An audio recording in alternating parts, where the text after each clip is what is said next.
Hello everyone and welcome to Club Reaction to Dundee United 1, Rangers 0. This is a wee bit new anyway.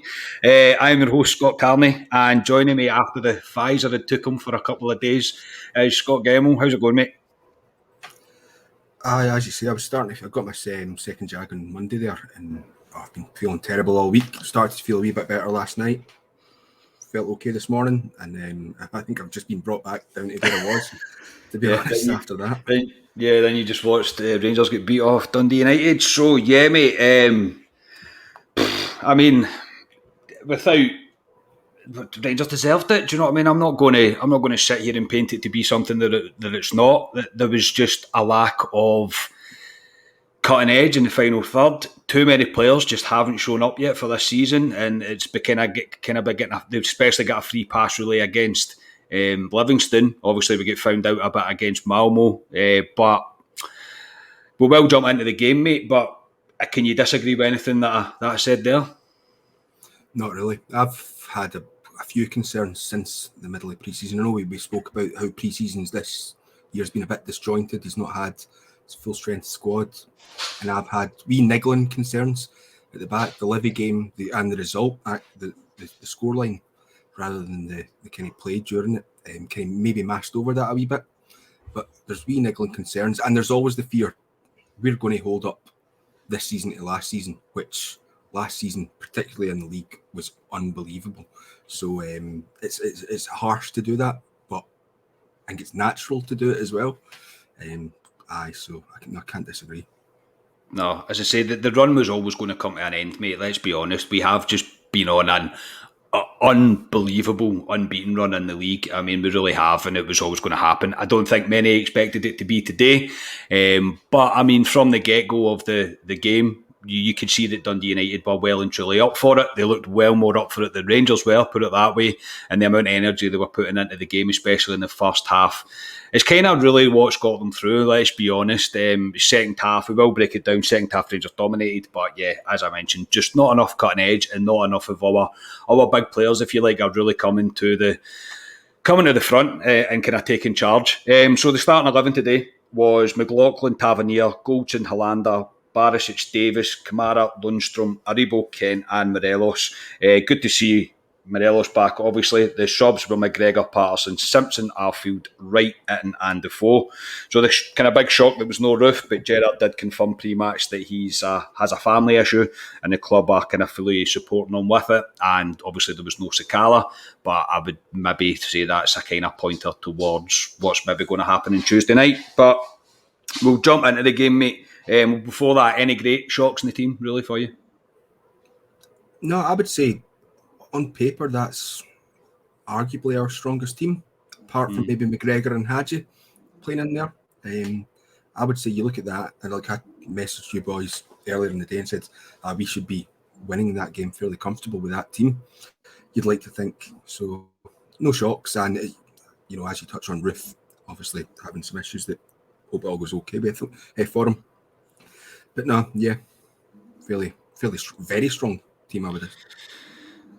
Yeah, well, more than enough to fucking beat Dundee United, mate, that's for sure. But obviously, that's not what happened.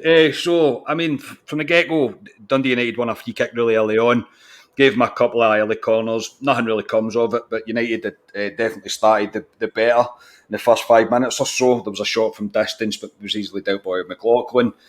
Rangers settled in a wee bit at that point. Good work from Aribo down the right-hand side. Dances his way around about three defenders, cuts it back to Morelos, but his efforts over and wide of the marks. Morelos, his first chance since being back playing competitive football. Can't really be too much of a criticism there for him.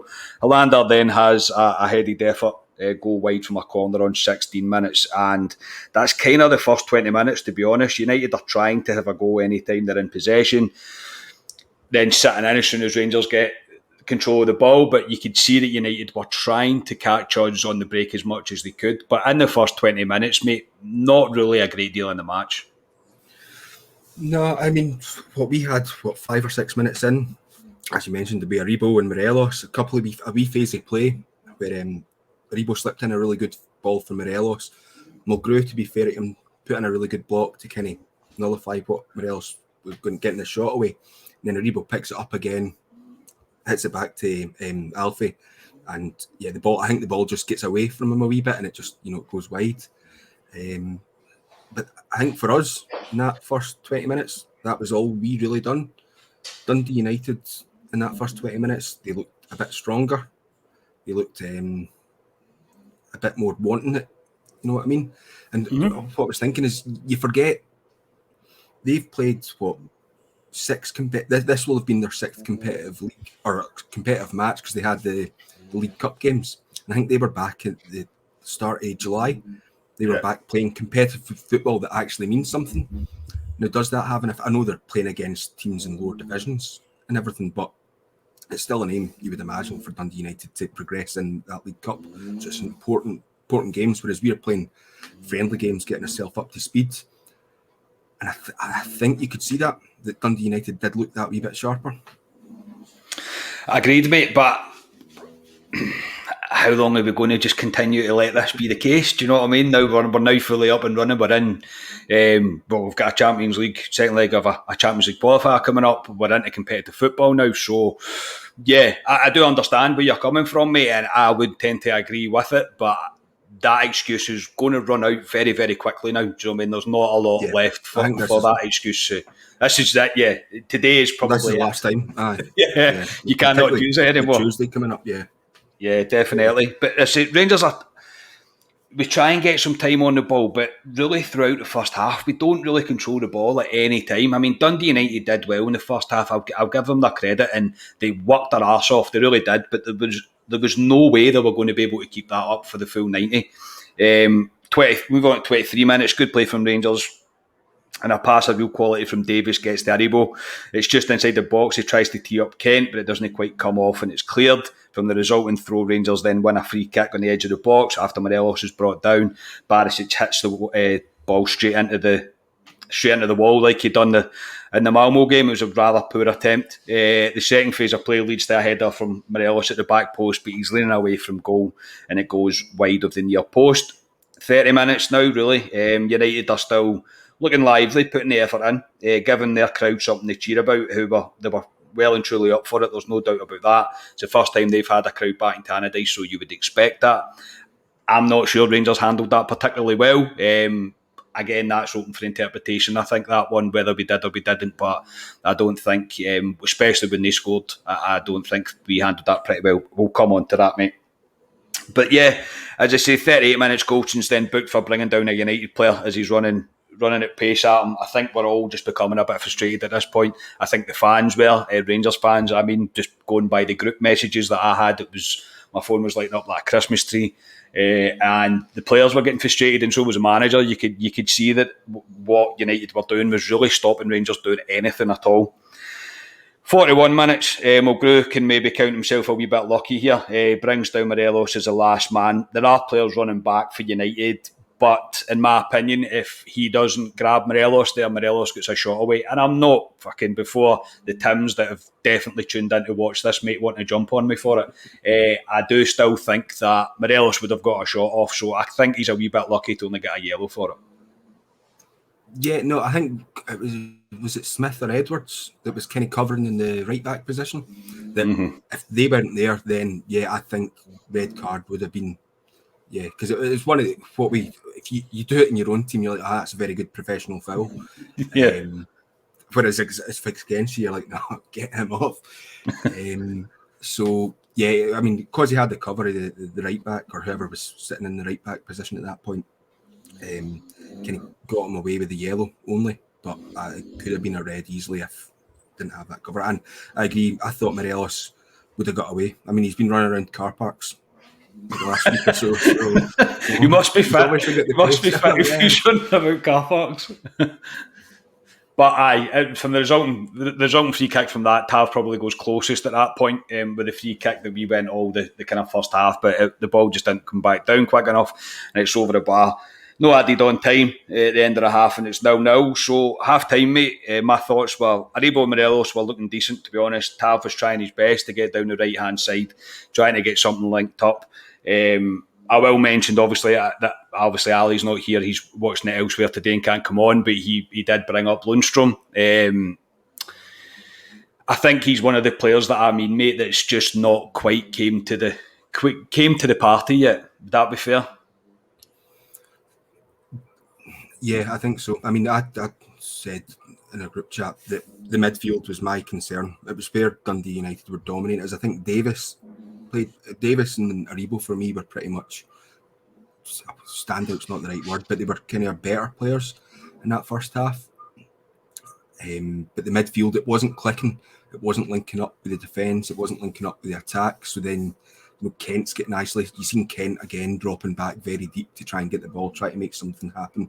And then because he's that far deep, he's running into 10 orange bodies. The midfield wasn't quite clicking for me. And I was concerned because, as I mentioned, Aribo was playing really well, I thought, in the first half. He was giving us controlling the ball at the times. But we only had Arfield on the bench to kind of switch up that midfield. So it would mean that you're either bringing Wright or Arfield on and Aribo would need to come back. But on Lundstrom, it's far too early. That's what is only his third competitive game for us. It's far too early to judge a player after 3 games. But right now, he's taken a wee while to get up to speed. But we see that happen all the time, particularly in Scotland. In Scottish games, it's madhouse up here, the way we play football. Yeah, definitely. There's no other league like it in the world, mate, that's for sure. So you can cut him a wee bit of slack in that terms, but he's just not really cutting the mustard as of yet. But it's still early days with him, let's be honest. So we'll get into the second half, mate. Lundstrom and Tav link up down the right-hand side on 47 minutes. The cross for Tav's too close to the keeper, but it was a good sign. Rangers were looking to really get going, and as we'd mentioned, I'd mentioned earlier on, United didn't start that half the way they'd started with the intensity of the first, because it would have been impossible for them to keep that up. Aribo then spinning past the man on the left hand side puts in a real dangerous low cross, and it's cleared away for a corner just before it comes to Morelos. But as I said, Rangers were starting the half much better. Again, Aribo doing well down the left hand side, twisting and turning to win a corner. The second phase leads to a shot from Tav from distance, but it's saved and turned away from a corner. But much more positive. And as we're kind of settling down to things, Rangers were in total dominance of the game, mate. It's a freak goal. I mean, let's be honest, it's a goal that no one would have seen coming the way that second half started. Kent has a chance to break. He's passed to Morelos, who's an absolute shocker. It's then passed out to the left-hand side. The boy's breaking forward. His pass is then deflected off Davis. It kind of loops up, kind of over the defence. Not quite over, but kind of loops up. Boy Robson's first to react to it, and he does really well to finish it. I can't take anything away from the finish. He gets in front of Goldson. Goldson couldn't touch him. If Goldson would have touched him, it would have been a penalty and a red card. And Rangers are 1-0 down, mate. But we didn't make our start to the second half count, mate, and we've been caught out. Yeah, we have. The goal itself, it's that nick that takes off Davis. Falls perfectly for the boy, and to be fair to the boy, he slots it away pretty coolly. I mean, McLaughlin's got a chance that he could save that, but the boy does well enough that, there's no fault in McLaughlin, certainly in my mind. But it was against the running play. It was shades of Malmo in terms of they were okay, but not really threatening us. I think certainly us, we only had first shot on target was in 35 minutes. Yeah, something like that. The second one would have been that Tav attempt that the keeper, the Seagrass, dealt with fairly. It was a fairly comfortable save for him to make. It had shades of that Malmo game to me. I don't know what's going on at the minute. We're just lacking a wee bit of intensity, lacking a wee bit of press, the high press that we've seen all last season, lacking that a wee bit. It's not great at the minute. It's not great. I think I don't know if I spoke to Ali at half time. He phoned me at half time and we were talking, and I don't know if Rangers, I hate saying this, but we're not really getting the break of the ball, if you know what I mean. The ball doesn't seem to be falling right for us. But then there's also our passes they're not miles off, but they're like maybe about a quarter of a yard off, and it's just that wee extra stretch that somebody's got to make that kind of breaks up the flow of the play that we're trying to do. And I don't know, it's frustrating. I mean, we'll come on to Ryan Kent. I suppose we probably could now, to be honest, but he started okay in the second half. He was showed spells in the first half and was trying to get himself involved. Towards the end of the second half, he was just not really there. He just wasn't really doing anything, getting himself involved. Again, I don't want to put too much blame on him.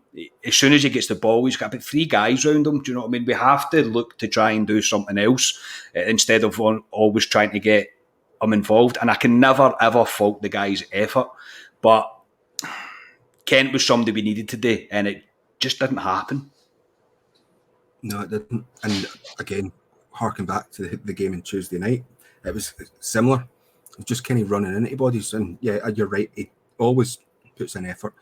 But the problem you've got with a player like Kent is that they're going to have these wee dips where they're not, they're running into bother. People are doubling up, trebling up, quadrupling up on them sometimes. And it's very difficult for him because he's probably, arguably, our best player.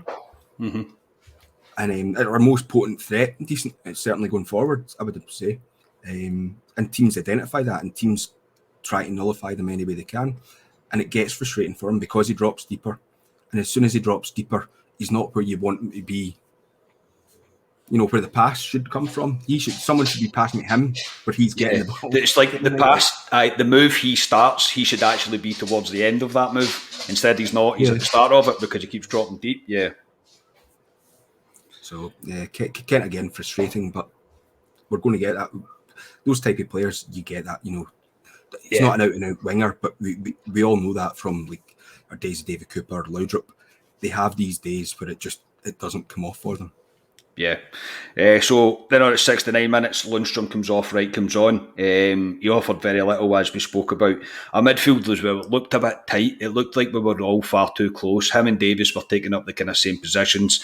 I don't know if even Davis and Lundstrom have got used to playing in the same team as each other, and I'm not fully putting the blame of that on Lundstrom. Every player has to adjust to somebody else coming into the team, and I found that they were kind of, at some points you could have threw a towel over them. They were that close together, so it's one to work on for sure. Lundstrom, as I say, is still to fully settle in. I think that's probably the nicest thing we could probably say about it. On that, Scott. Yeah, go mate. Just jump in. That's where I think Hadji would be better. We've seen in pre-season where Hadji's playing at kind of the top of the 3, and I think that's what Hadji's, to me, he's wasted out in the right hand side of the front 3. Yeah. Hadji's playing through the centre. I think that's where he's perfect. And as you say, Lundstrom, Davis and Kamara, they've got attacking ability in them, but it's within them. It's not. I don't think it's totally natural to them like it would be for Hadji. And I think that was what we were maybe missing in midfield, that we had too many similar type players there. And not that guy that then could then go in and break the lines and connect to the top guys. Yeah, I think it was that, mate. I think we were almost getting forced through the middle because of the way Dundee United as well were trying to nullify Tav and Barisic. But then all of a sudden we were all in the same position and it was just becoming a bit scrappy. Look, it wasn't a high quality game at all today. I mean, it really wasn't. It was messy from both teams in parts. I mean, Rangers put the odd good passing plays in, and it just wasn't coming off really in the end. But no team really made a clear-cut chance from open play. Rangers came closest just after that from a set piece with a Goldson header. Rangers were pressing high up the park, win possession right outside the box, but Kamara takes far too long to get the shot away. And I think this is the one that you messaged me and said, why did they not slip in Kent there? Yeah, Kent's wide open in the left, isn't he? And now I don't know if Kamara's not heard him, he's not seen him, which I would imagine will be the case.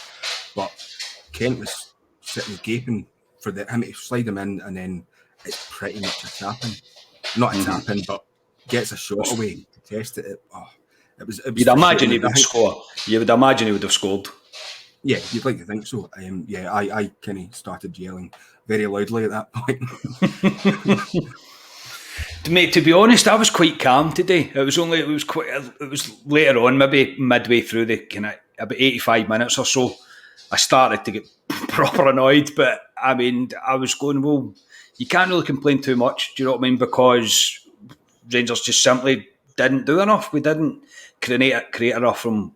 You can dominate halves as much as you want, mate. You can dominate possession in the first 2/3 of the park if you want, but if you're not doing anything with it in the final third, you're not going to get anything from the game. And I think that's exactly what happened to Rangers today. We just did not do enough to make any real clear-cut chance at all, apart from the closest we came was a set piece.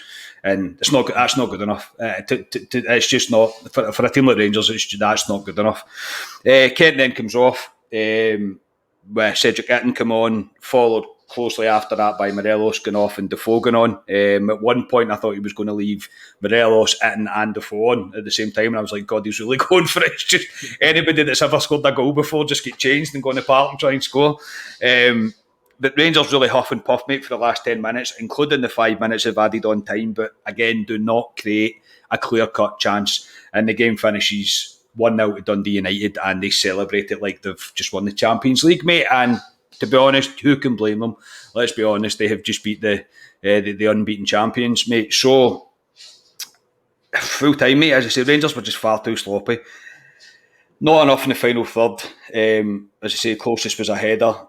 And Tuesday night's coming up, mate. Rangers have to up the levels and some to have any chance of getting anything out of Tuesday night. Yeah, I mean, let's look at the 70 minutes of the Livy game between sort of the first 15 and the last 10 in that period, and then the Malmo game and today. There's not really been the urgency. There's not been the press. There's not been the intensity. And we need to up that up. You were right when you kicked this off. It doesn't feel normal. It's strange. It's a new experience. But at the moment, Rangers they're not all clicking. You know, that hopefully it'll come. But it needs to come very quickly. And I mean, it needs to come on Tuesday night. Let's be honest.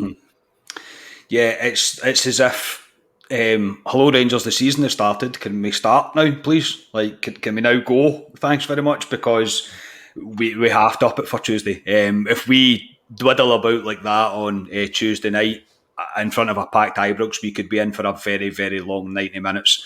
Rangers just really have to seriously up their game. I don't think there's any doubt about it. And look, the defeat was always going to happen, mate. It was always going to come. I'm not completely shocked by it. By the way we watched the game, I would be furious if we had peppered their goal with shots, mate, but we didn't. We didn't, as I say, one real clear-cut chance to score. Tav's free kick, maybe you could say, but again, it's a not bad attempt from him. Barisic was poor, but it's just pull your socks up, Rangers, now. Do you know what I mean? This should be the wake-up call now, and Rangers have to start putting putting the intensity, as you said, mate, putting the intensity into our play, sharpening up the passes, and going for teams the way we have done. This petering about and hoping for a half chance to score, it's not going to cut the mustard. No, it's.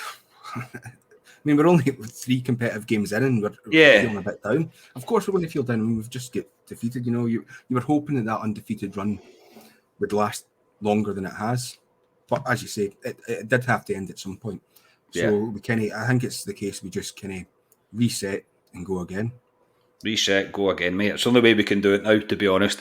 Of course, we're going to be upset. I'm not going to throw my toys at the pram, mate, and say, that's it, league's over, fire Gerrard, because we're far from that. There's plenty of quality in this team. I just hope this is a wee bit of a wake up call now that we're going to just need to up it. We're going to need up the gears, up the levels, and start doing what Rangers do, and that's dominate games and put teams like that to bed. It's as simple as that. So your man of the match today, Scosh. It's hard when you get beat. It's hard when you get beat. Yeah. I mean, I mentioned in the first half that Davis and Aribo impressed me, and I think I'll always give it to Davis, don't I? He was my player of the season last year. I think Aribo, you know, he's come back into the squad. We don't know why he was missing on Tuesday night. Don't know what was wrong there, if he's pulled a injury or something. But I thought Aribo looked class. I mean, he looked on it when he got it, and because the midfield wasn't working as well as it should have, he was getting isolated a wee bit. But every time he did get the ball, he seemed to create a wee bit something, give Morelos a half chance. So I'll go for Aribo. Yeah, I'm going for Joe Aribo too, mate. And I think he shows his class when he was moved back once Lundstrom went off and Scott Wright came on, and he moved out to the right hand side of the three with Tav and Wright out there, and some of it when that first started, they looked promising. They three they linked up quite well. Obviously, nothing really came off in the end, but in the middle third of the park, the link-up play was much better than it had been pretty much the entire match. So yeah, I'll give it to Aribo, and yeah, I think he's going to be vital for us. It's just a shame that it's really not come off for us today. So Scott, that'll do us, mate. I'm sorry that you're welcome back to the podcast, mate. Has been a defeat, but such is life, mate. We've just got, as you said, dust yourself off and go again. But cheers, mate. I'll be back on Tuesday night and hope. I mean, that'll be like what a 2-0 win will do me on Tuesday to get us through. That's vitally important. So yeah, it will be. It'll be a much different podcast, mate, if you win 2-0 on Tuesday. I tell you that. But no, cheers, mate. So thank you to everybody for listening, and hello, Timmy. It's good to see you back. We will be back on Tuesday, as we've just said, after the Malmo game. We are Club at 22, the Rangers podcast, and we'll speak to you all next time. Cheers.